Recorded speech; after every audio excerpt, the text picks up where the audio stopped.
So, ladies and gentlemen, hello, welcome to the show. Today, I have the privilege to have with me Ch.Helali, a lawyer, journalist, and activist. And I can tell you that I had the honor of meeting him a few months ago in Moscow at a conference in which we both participated. Christopher, it's a pleasure. Welcome to the program. It's a pleasure to be with you, and thank you so much for your kind words. Thank you so much. So let's start from the very beginning. So we saw a few days ago that an attack took place in Starobilsk. So could you give us some specific details? Where did the drone attack take place? How many people, first of all, were reported killed in the attack? How many of the victims were female students, male students, and all this stuff? Because, in the West, we don't hear a lot of information. And I think there is an operation to hide all these things. So could you please give us your thoughts about it? Sure, of course. So, in Starobilsk, which is in the Lugansk People's Republic, which is in the Donbass, in what was formerly Eastern Ukraine, there's a professional school, sort of a school for pedagogy and for professional trades. Imagine sort of a technical school for people to become either teachers or engineers or technicians, computer scientists, whatever. They have a many different faculties, and in particular, Mhm. these students were interested in becoming teachers. So it's almost like a pedagogical school, it's what I called it. So there are multiple, imagine it's a small town with this college campus. It was founded in 1920s, so it's old, it's from Soviet times. And there are numerous buildings, as in any college and university. You have numerous buildings, administrative buildings, dormitories, some shops, and things like that.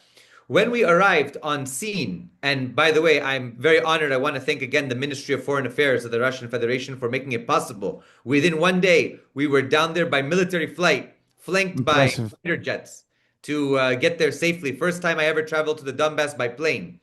And so we traveled down. We went directly to the site. It was still smoking. Imagine that it was still on fire, parts of it. And we were Okay. there on the ground, about 50 or so journalists. And what we saw was massive destruction. I mean, massive. Multiple buildings, about eight, nine buildings were impacted. Numerous other buildings in the surrounding area were impacted with shrapnel, broken windows, maybe blown out doors, things like that. But one of the buildings, which was the administrative and dormitory building, had had an entire section, 5 stories, collapse. And that's where, Wow. on the top floors, there were dormitories for both men and women, and Okay. majority women. So it was 21 students killed. Most of them were women, as I understand. And we saw some of their rooms, we saw their pictures, their belongings. It was really, really quite devastating. And it was a horrific attack, something that and I've traveled to Donbass, I fought in Syria. This was something that I had never seen, a target of an educational institution like this with so many loss of life. So this was something really horrific, especially for the Donbass. We usually don't kind of see this kind of attack on civilians, especially students, in this special military operation and the war against the people of the Donbass since 2014. So you could see that there were approximately, we had counted and we had the forensic experts there, 16 drones were used against this school.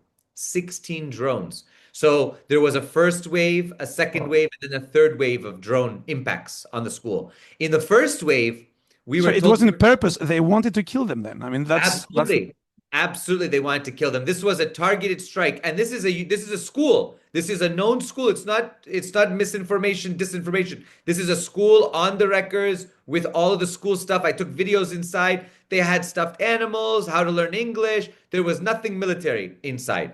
Nothing military. And the argument from the Ukrainian side was that this was actually a cadet school. They were training to be soldiers. I don't know who's training to be soldiers with plushies of Pikachu and other toys and things like that. But clearly these were kids learning to be teachers.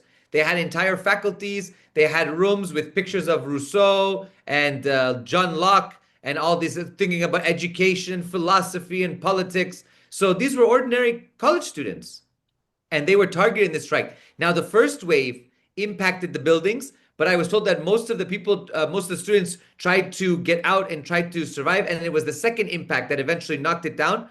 And Murad Gaziev, who's an RT journalist, was on site shortly thereafter. He said he could hear the screams of the students underneath the rubble. And over time, as the workers tried desperately to get to them, those screams died out. And many of the students were killed underneath the rubble as a result of the attack. So it was truly a horrific attack, and it was something that I had not experienced in the Donbass. Also, I must say that you could still smell the death. There was a blanket where they had brought out some of the bodies, and you could smell that smell of death. For those who know it, you can tell immediately what it is. And we were taken by the forensic experts who were in their white suits and things to not contaminate any evidence. We were taken to a place where they were collecting the drone fragments. And what did we find? Pieces of Starlink. Pieces of Starlink. There were entire Starlink relays that were captured, one of them almost in perfect condition because it was blown off with the top of the drone. And I just thought to myself, this is the complicit nature of the West and their corporations, that Elon Musk and his corporations are directly responsible for the death of these students. They have blood on their hands because the Ukrainians are using Starlink to hone in and target many of these buildings and facilities. So it was a quite shocking sight to see. So this is an astonishing, information. I would like to ask you a more specific question now, because the attack on Starobilsk, as you already said, and the continued drone strikes inside Russian territory raise a broader strategic question. In your view, has the conflict effectively evolved into a confrontation between Russia and the European Union, at least, rather than merely Russia and Ukraine? And secondly, can operations of this scale, because you mentioned Starlink now, and complexity realistically be conducted without external assistance? So, in other words, to what extent do you think and believe Western intelligence services, including MI6 or CIA, may be providing operational, technical, or intelligence support behind the scenes, because no one is discussing this topic? No, you're absolutely right. On the first note, I would say that this war against Russian Federation has been a Euro-Atlantic war since 2014. It was the plan all Hmm. along. That's why Victoria Nuland was there, John McCain went there, everybody was involved, deeply involved, because Ukraine is pivotal for quote unquote Euro-Atlantic security and for NATO expansion as well as EU expansion. So they saw Ukraine as a necessary nation like Georgia to also expand into and to continue that push against the Russian Federation. It was not Russia that started this, as people know, and it's well documented. It was sadly the Euro-Atlantic Alliance that started this altogether, the US, EU, and NATO. So in that regards, the war on the people of the Donbass starting in 2014 was already a NATO war against the Russian Federation. Because, and I documented this as a journalist, I've written many articles about this, the Ukrainian troops were supplied by Western weapons. They were trained in NATO exercises, by the way. They were trained to NATO standards. For all those years until 2022, they were trained, and there were American experts on the ground, European experts of different countries. They did joint exercises together. They did joint airborne operations, joint maritime operations. A de facto NATO army, then. Absolutely. Absolutely. Without a doubt. Without a doubt. NATO has used the Ukrainian people as its sacrificial lamb, so to speak, against the Russian Federation because it can't commit its own troops, even though some Europeans have been killed, military personnel, but they say they are just instructors or consultants or military attaches or this and that. But I have reason to believe, and there is evidence out there to prove that there are Western intelligence agencies on the ground, both military and civilian, that, of course, the Ukrainian armed forces cannot conduct these long-range missions into the Donbass and further into the Russian Federation without Western intelligence, without the support of the West, without their capabilities. They can't even operate HIMARS without the West. So all of these things have been the direct result of the cooperation between Western intelligence and the Ukrainian armed forces. And moreover, I want to emphasize that not only Starlink, but we saw in the past few days a documentary by, I think it was CNN, that showed the drone units, these advanced drone units. And what are they using? Palantir. They're using Palantir as part of the AI software to collect and collate and create that data they need for targeting packages and for selecting these targets. So obviously, it's Western intelligence, Western corporations, and big tech that are all involved in this. It's a huge moneymaker. And it's a huge opportunity to continue to try to create the conditions by which Russia can experience some sort of internal distress, internal chaos, internal crisis, by which they can have regime change. It's what they've wanted all along. We know it from the Rand Corporation and their papers, right? So, in all of this, we understand that this is a hybrid war against the Russian Federation. The Russian Federation has pushed back, of course, but because this war has become technical in nature, it's now a competition for who has the better technology and who has the better capabilities to continue this war of attrition on the front lines. Clearly, Ukraine is on the losing side, but they are inflicting damage now against civilians all across the Donbass, the new territories, and all across the rest of the Russian Federation. We see attacks on civilians increasing over time. And that's a real concern and a real danger. They're trying to change public opinion. They're trying to create the conditions by which the Russians will surrender their goals. But at this point, the Russian Federation and its leadership are not willing to end the special military operation until the root causes are addressed. It seems to me that we crossed already any red lines, and I think they are trying to transform this war into a pan-European war against Russia. But let me tell you something. I mean, I was here in Europe in Athens, and we saw, this so-called Champions League final, Paris Saint-Germain, I don't know what, and then you saw Paris. I mean, people were killed. I mean, a huge upheaval. So no one in Europe really wants to have a fight. We have different problems. We have instability. We have insecurity. We have no good wages. There is unemployment. So what do you think? I think the elites, they might want war, but the European populations, we clearly do not want war. What do you think about this before continuing? No, I agree with you 100%. The people have spoken in numerous countries. That's why, for example, you had Viktor Orban in Hungary before, you have Fico in Slovakia, you had the election in the Czech Republic. You've had many of these people across the European Union. You see the rise of AfD. You see the rise of many of these more sovereigntist or what are called nationalist parties that are rising because their main goal is this. Why are we fighting Russia when we have other issues to deal with? Why are we fighting Russia when our delinking from the Russian economy, specifically Russian oil and natural gas, has created economic crisis for our countries, has plunged us into further misery? So this war is a war of the European elites because Russophobia is the dominant ideology of the European elites. Without Russophobia, they have nothing by which they can claim to have done for the European people. What has the EU given to European people at this point?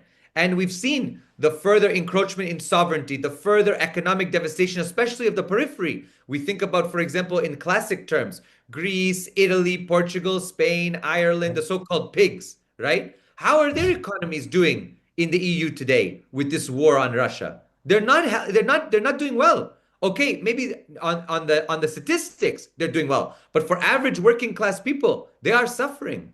They are suffering every day, day in and day out. Rising food costs, rising energy costs, the cost of living, everything is going up. Not to mention that this has now spiraled out of control globally into other points of crisis, whether it's in Latin America or in the Middle East with the war on Iran, the second in a year. All of these things are creating crises that are of the own Euro-Atlantic creation. They are the ones who have unleashed this chaos, not the other countries. So I think that has to be understood. And we have to understand that the people don't want this. It's not in their interest. Why? Why are they going to send their sons and daughters to go die for a war against Russia? For what purpose? Russia's not communist anymore. Russia's not a dictatorship. Russia's not a totalitarian state. Russia's a democratic capitalist state. So I don't understand what the issue is. I have two remarks here because this is amazing what you're saying. First of all, I read recently an article, I think Financial Times. So they are saying that, before British Airways could fly directly from London to Beijing. Now, because of all these sanctions, the airspace is closed. And now no one is flying. And so who is getting advantage? The Euro-Asiatic zone, let's say China. So is this good for business? This is madness. This is craziness. Oh, yeah. And let me add something else. So we were in Perm, in the Urals. And then with our friend Javier Mira and other people from Lebanon and other countries, so we discussed about conservative principles. We said that, as de Gaulle said, we would like peace from, the Pacific to the Atlantic and from the Atlantic to the Urals, And that's the message that we have to say to countries all around the world. And also, they don't know the internal discussions in Russia. I mean, they say that they are a dictatorship, but they have no clue how many different opinions exist now about many issues, even in the academia, you know. So it's the misinformation, I think, reached crazy levels. So let's switching gears now. Let me ask you another topic, which is already, I think, no one is mentioning this anymore. So I remember very well the Crocus City Hall attack in March Correct. 2024, which was clearly intended, in my opinion, to terrorize civilians and create fear to some extent within Russian society. So from that perspective, what do you believe is the strategic objective of such attacks, generally speaking? So is the primary aim to spread panic among the Russian population, undermine public morale, and create political instability behind the front lines? Certainly, of course, I think that this is a way to try to create internal chaos. This is sort of the strategy of tension. This is the striking within the deep parts of Russia to try to create the conditions by which people no longer can tolerate this condition. They no longer, you remember that in a lot of cases, both sanctions as well as civil strife are used as a mechanism for regime change, as a mechanism of pressure. These are different pressure tactics to try to create political pressure, which hopefully will lead either to an uprising or popular mobilization, protests, strikes, this kind of stuff, to try to lead to governmental collapse or at least governmental change. So in this way, the Crocus attacks, which were horrific. By the way, I was live on air just moments after it happened on RT, extending my condolences, but also condemning this attack and for what it was at the time, which we now know. This was Ukrainian special operation, which used Central Asian people, especially from Tajikistan, to conduct these attacks. Why? It has multiple reasons. Number one, Ukraine is continuing its attacks deep within Russian territory against civilians. This is part of their aims. Number two, Ukraine is trying to inflict maximum casualties at a time, like we saw in Starobilsk. This was another instance. And number three, Ukraine is using ethnic and religious tensions to try to heighten that contradiction and to lead to further instability within the Russian Federation, because Russia has large and sizable population of immigrants from, as well as natural born, from Central Asia, from the former Central Asian republics of the Soviet Union, and then before that, the Russian Empire. So they want to create tension because, like the West, of which they are basically, as we know, a vassal, they are an agent, a proxy of the West. They are doing this so that they can create tension between Orthodox and Muslim, between migrant and natural born. They're trying to create this in society. They're trying to make this situation even worse. So that way there can be internal conflict, so that Russia is not only focused on the external, it's focused on the internal. They were unsuccessful in this, I must say. Very, very unsuccessful. Because in fact, there was a rallying cry. People understood what this was, and they immediately nipped it in the bud, as we say. They didn't allow it to blossom and develop more.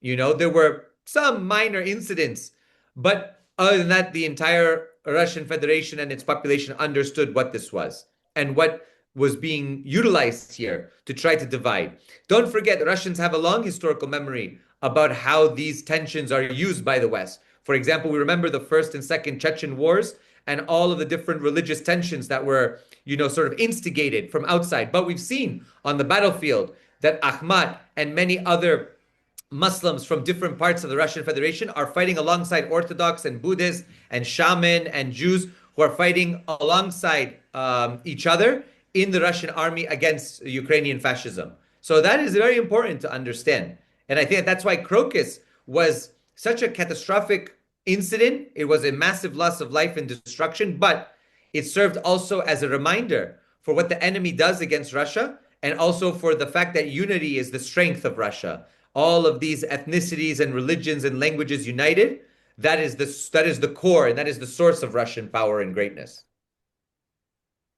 Yeah, thank you. So do you think that this increasing use of these Western methods, as you said previously, suggests that Ukraine probably, and its supporters and sponsors, of course, are facing growing difficulties on the battlefield beyond drones? In other words, Could the emphasis on strikes against civilian targets be interpreted as an attempt to compensate for stepbacks in the conventional military operations, contrary to the picture often, presented in parts of Western media? Because I see in the map some people, they don't even know where Kupiansk is, what has happened in Konstantinovka. So what's the picture that we have? Could you tell us? I think you're absolutely right. I think that the attacks, the moving from targeting military facilities and military infrastructure and military targets to civilian is a sign of distress. It's a sign of weakness. It's a sign that Ukraine now needs to create the conditions by which there could be a public debate in Russia against the war because of the attacks on civilians. If they were only attacking military targets, that's understood. That's okay. It's war. We understand what the situation is. But moving to civilian targets is what we call below the belt. They're now striking in a way that isn't number one fair in the sense of war between armies and armies. Now they are violating international law. They're violating the norms and standards of armed conflict, and they're going and attacking civilian targets, civilian schools, infrastructure, facilities, which is a violation of international law and a war crime. So they are doing this because they know that they can strike fear, they can strike terror, and moreover, they can create the conditions by which there has to be a robust public debate in Russia about what's going on with the special military operation, when's it going to end, how many more lives need to be sacrificed, and so on and so forth. Whereas in Russia's case, Russia does not target civilian infrastructure. Russia only targets military infrastructure and its industry and technical capabilities. So we don't see mass atrocity events from Russia on Ukraine. Even Bakhmut and all of these things were complete propaganda. And we know this, the evidence is there. So it's clear that Russia has said that this is a war of liberation. This is a war to liberate the Ukrainian people from this junta, fascist junta that's in Kyiv. And they are doing all of the necessary steps, which is why things are going so slow. Because Russia is not Israel. Russia will not carpet bomb Ukraine. Because Ukraine for Russia is its own historical territory, in the sense that it was all together. It's where the story starts of Russian greatness.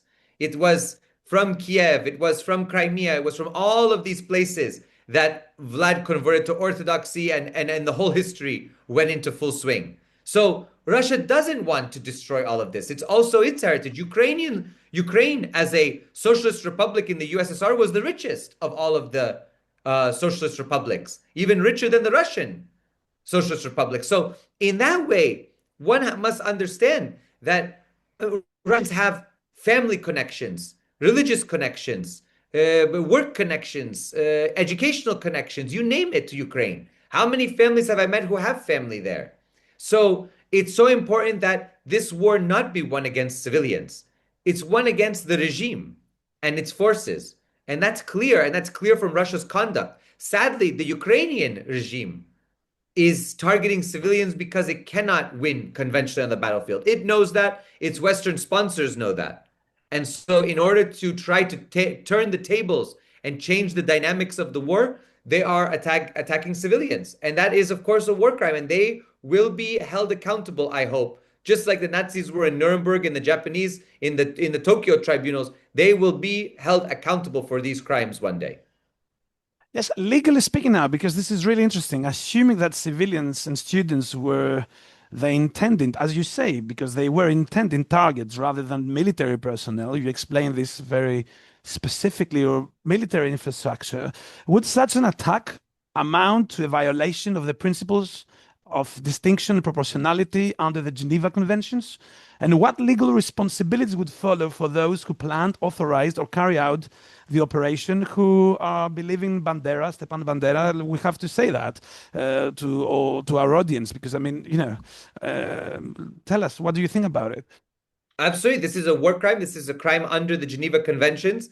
There are numerous violations also of other international laws, norms, and standards. This was an attack from one member of the United Nations to another during a period of armed conflict. It's a violation of different principles that have been agreed upon in the United Nations. And within Ukraine's own code of conduct, it's a violation of their own laws of armed conflict, because every army has its own rules. But you're absolutely right. This was not a proportional attack. This was not first and foremost, this was not a military target. This was a protected site. This was a civilian site. It was an educational institution. It is protected from military assault. It was not being used as a military base. There were no soldiers present. There were no weapons present. There was not being used as a depot. So there was nothing. There was no uniformed military personnel on the ground. Therefore, it's completely protected. And so this violated numerous international laws, norms, and standards.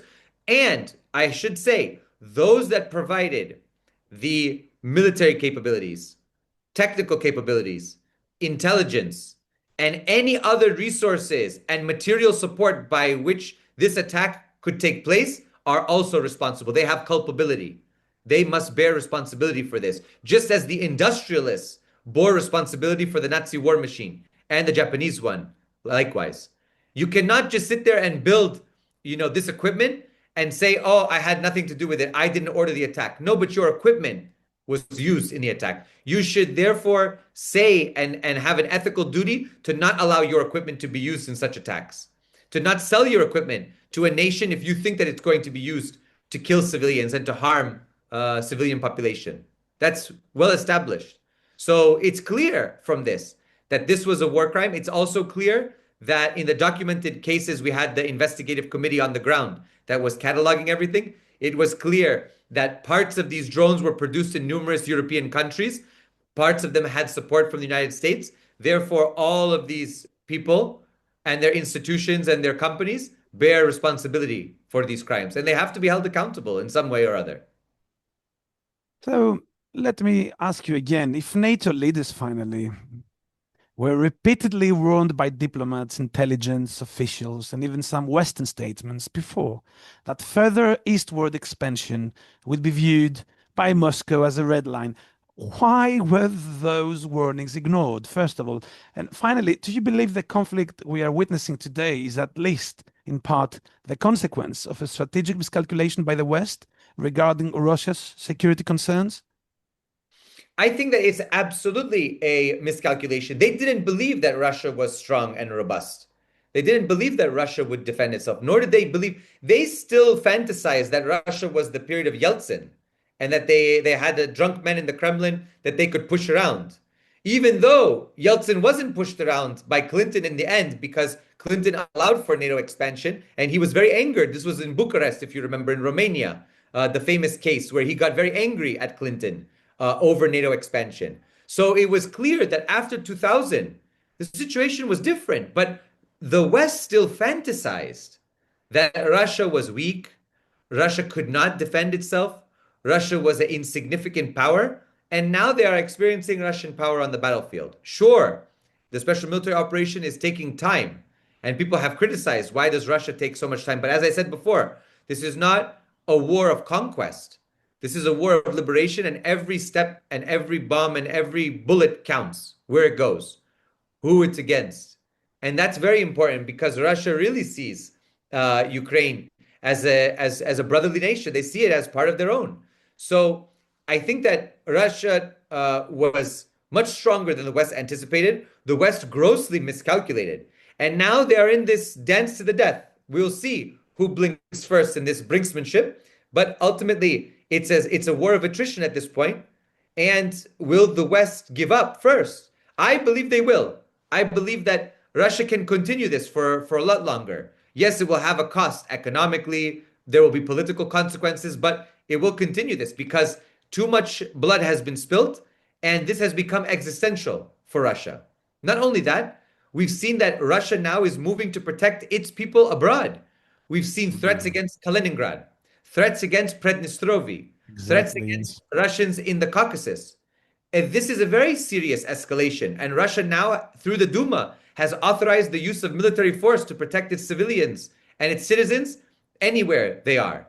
So it remains to be seen what's going to happen, but Europe should be very careful about what it does next, because Russia has said it will protect its citizens at all costs, even if that requires the use of nuclear weapons. And that's been clear that there has been discussion of this, not only from the academic sphere like Karaganov, who has spoken about the use of tactical nuclear weapons, but also Medvedev, the former president of the Russian Federation, who has said that if it needs to be, it will happen. So I think that it's very important that the West understands that Russia will not be bullied, it will not be pushed around, and that Russia is one of the strongest countries in the world. It's a foremost nuclear power. It's a permanent member of the Security Council, and its rights must be respected as well as its security concerns. Just as Russia doesn't build bases anymore in Latin America out of respect to the US, so too the US and the Europeans should not build bases on the border of Russia. It's only quid pro quo. But if they want to play and if they want to push back, then I think we're going to see a lot more hybrid warfare and a lot more fighting in domains that we didn't even imagine before in the near future. Seems that we are in the escalation ladder, as you say, and I'm saying this because reportedly Sergei Lavrov called Marco Rubio, and I don't know if you agree with this. He gave him some advices to evacuate Kiev. Is this correct? And if is this the case, do you believe that the Russians they might strike some Western European targets within Kiev? I don't know if they will strike Western targets, but the reporting that I heard, which was within the hours and days after the Starobilsk strike and this mass atrocity against the students and civilians, I think that what we had heard is accurate, that the Russians did in fact say that any embassy staff near in Kiev should be evacuated, and that Kiev is a legitimate target in the sense of its military and military infrastructure that's being used. There are military sites throughout the city. There are industries that are being used to supply the necessary components or build the drones and other technical pieces that are necessary to carry out these attacks. Therefore, they are legitimate targets. So Russia has provided fair and advanced warning. And look at how this is the difference between Ukraine and Russia. Russia is a stable, responsible state actor. Ukraine is a fascist regime. It's a belligerent rogue state that does what it wants, whenever it wants. It's a terrorist regime. It carries out atrocities without warning, without due knowledge ahead of time. It just does what it does because it wants to inflict terror and chaos. It wants to have civilian loss of life. Russia does not. And Russia informed the Europeans. I don't believe that they will target European sites within Kiev or American sites. I believe they will target many other sites which might be nearby. And so they want to protect the people. They don't want any collateral damage, so to speak, whereas the US doesn't care about collateral damage in its fighting, nor does Israel, and certainly not the Ukrainians. But Russia does. Russia really cares. And that's the difference. Christopher, I would like to thank you because let me tell to everyone that we need to read history because I think Western elites they have an obsession with 1917, with the upheaval in Russian civil war. It seems that they want to spread chaos and so-called regime change. But probably they forgot what happened, after the Second World War or after the Napoleon when he tried to, go towards Moscow. So let's hope that peace will prevail, and let's remind to everyone that European populations do not want war. This is a clear message. I would like to thank you for your analysis, for your crystal views, and I hope that we will have you back in the program quite soon. Thank you so much for your analysis. Thank you very much. Thank you very much. I appreciate it. Look forward to joining you again soon. Thank you, Christopher. Bye bye. Bye, my friend.